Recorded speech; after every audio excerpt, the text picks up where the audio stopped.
მოგესალმებით ბატონო ალექსი. მოგესალმებით გიორგი, მივესალმებით ტელემაყურებელ. ბატონო ალექსი, თქვენთვის რაზე მეტყველებს ის კადრები და ის მასალა, რომელიც ბოლო დღეების განმავლობაში ჩვენ ვნახეთ. აქ საუბარი იყო იმაზე, რომ ეს შეიძლება მიუთითოდეს პირდაპირ სისტემურ დანაშაულზე, იყო საუბარი იმაზეც, რომ შეიძლება ეს ერთეულების გადაცდომა იყო საუბარი იმაზეც, რომ შეიძლება თლად კეთილსინდისიერად არც გვაწოდეს ის ყოფილი პოლიციელი ინფორმაციას, რომელსაც ჩვენ მისგან ვიღებთ. პირველ რიგში მე მინდა თავისუფალი დემოკრატების სახელით დღეს თქვენს გადაცემაში თანადგომა გამოუცხადო პატროლის და პოლიციის თანამშრომლებს.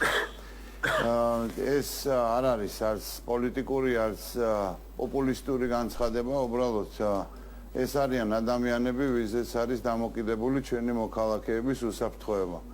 ადამიანებს, რომლებსაც არ ექნებათ შესაძლებლობა რომ ღირსეულად შეასრულონ თავისი სამუშაო, ადამიანები ნამდვილად ძალიან მძიმე სტრესულ ვითარებაშიც არიან და შემდგომ უკვე გაურკვეველ გადაწყვეტილებებსაც იღებენ. ერთ კონკრეტულ ნაწილში, რომელიც ეხება პატრულის მიმართ შეურაცხყოფელ განცხადებებს თუ ეგრეთ წოდებული დარღვევის ბარათის, ეგრეთ წოდებული ნარუშილოვკის დემონსტრირებას აშკარად მეტყველებს იმაზე, რომ პრობლემა არის რეალურად თვითონ სისტემაში, სათავეში ამ უწყების ამ ინსტიტუტის, რომელიც არის შინაგან საქმეთა სამინისტრო, როდესაც ვერტიკალიდან ზემოდან მოდის ესეთი ასე ვთქვათ ღირსების შემლახავი, მინდა გითხრათ ჩვენი პატრულის თანამშრომლებისთვის განკარგულება, როდესაც ხდება მათ მიმართ ესე ვთქვათ ამ დოკუმენტების დემონსტრირება და ისინი მართლაც იძულებული არიან, რომ ამ დოკუმენტის დემონსტრირების შემდეგ გაუშვან რიგითი მოქალაქე, მაღალჩინოსნის ძმა, მაღალი თანამდებობის პირი, ადამიანი, რომელიც შეიძლება სულ შვებულებაშიც კი არის ოჯახის წევრებთან ერთად ვიხილეთ ხო ამ დოკუმენტის დემონსტრირებით, მე ავტომატურად ეს მათ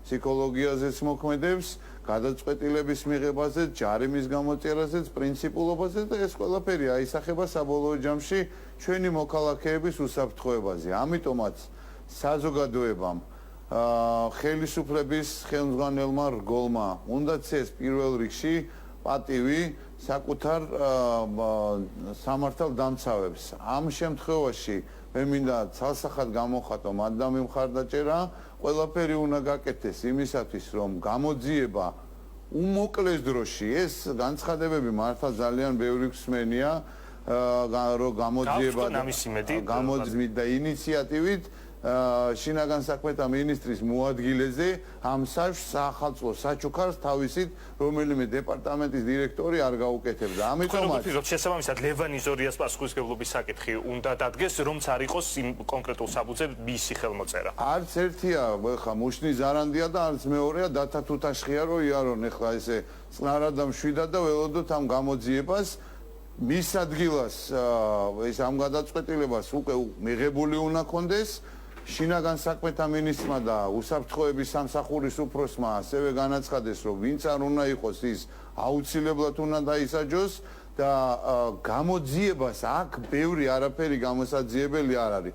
იყო კონკრეტული დოკუმენტი, იყო გაცემული არასათანადოდ, იყო კანონდარღვევით და ამ კანონდარღვევაში გარკვეული პასუხისმგებლობა მის მიერ წაქეზებული იყო თუ არა, ეს მართლაც შეიძლება გამოსაძიებელი იყოს, იმიტომ რომ რამდენადაც მე ვიცი, ეს ძალიან მნიშვნელოვანი საიდუმლოების შემცველი დოკუმენტია. ამ დოკუმენტის ესე გაცემა კიდე უფრო მეტი უბედურება და პრობლემაა, ვიდრე მოქალაქე იზორიას მიერ ამის დემონსტრირება.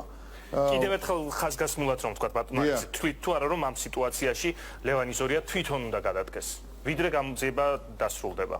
მე მგონია რომ მას მორალურად პრინციპში ეს გადაწყვეტილება უკვე მიღებული უნდა კონდეს, მაგრამ გამოძიების შედეგები მართლა ძალიან მაინტერესებს, იმიტომ რომ ეს არის ძალიან სერიოზული პრინციპის საქმე, ეს არის მუნდირის ღირსების საქმე, რეალურად მართლა უყურებთ ეხლა ამ ბოლო პერიოდის განმავლობაში, არა მარტო ამ დღეებში, ხო? პატრულის თანამშრომლების მიმართ ესეთი აგდებული შეურაცხყოფელი დამოკიდებულება, ის ცნობილი გახმაურებული ქალბატონის კადრები კიდე უფრო კიდე უფრო საშინელი იმას, გაცილებით უფრო მძაფრი რეაგირება უნდა მოყვეს. მე არ ვარ მომხრე ნულოვან ტოლერანტობის, რომელიც გულისხმობს ხელის აუკანკალებლად იარაღის გამოყენებას, მაგრამ მე ვარ მომხრე, რომ ჩვენს პატრულის თანამშრომლებს უნდა კონდეთ შესაბამისი პატივისცემა, თვით პატივისცემა თავმოყარეობა უნდა კონდეს თითოეულ ჩვენ მოქალაქეს და ამაში არ უნდა წააქეზოს სახელმწიფო ინსტიტუტების მაღალი რანგის თანამშრომლობა, რომ მათ შეეძლოთ ესე უდიერად ნებისმიერ მდგომარეობაში პატრულის თანამშრომლების მიმართ ესეთი დამოკიდებულება. და ალბათ დამეთანხმებით, რომ ასეთ შემთხვევებში თუ არ შეიქმნა ერთხელ მაინც პრეცედენტი, რომ ისჯება და პასუხისმგებლობას იღებს თავის თავზე თანამდებობის მაღალი პირი, მაშინ სისტემაში ეს რღვევის ხაზები კიდევ უფრო გაფართოვდება. აუცილებლად, ჩემზე გაცილებით უფრო კარგად იცის იურისტია და სისტემაშიც ნამუშევარია ლევან იზორია და ჩემზე გაცილებით უფრო მეც ზრუნავდა, როდესაც ის თანამონაწილეობდა საპროგრამო დოკუმენტის დაცული მოქალაქე, დაცული პოლიციელი შემუშავებაში. ამიტომაც მას როგორც არავის სხვას რიგით მოქალაქეს, მათ შორის მეც არ უნდა ესწავლებოდეს ის პასუხისმგებლობა, მორალური პასუხისმგებლობა, რაც აქვს მას საზოგადოების და შინაგან საქმეთა სამინისტროს თანამშრომლების მიმართ.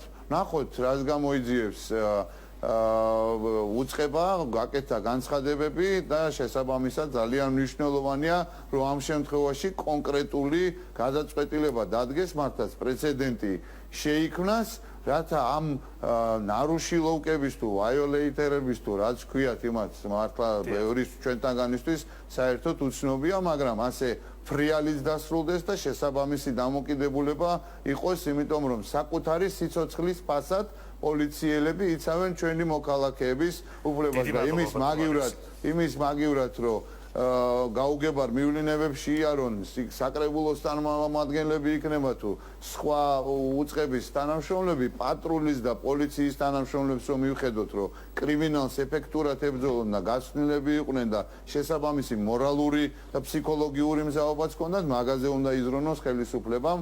თუ ესენი არ იზრუნებენ, ჩვენ ვიზრუნებთ, ოდესაც მოვალთ. მადლობა ბატონო ალექსი პეტრიაშვილი, თავისუფალი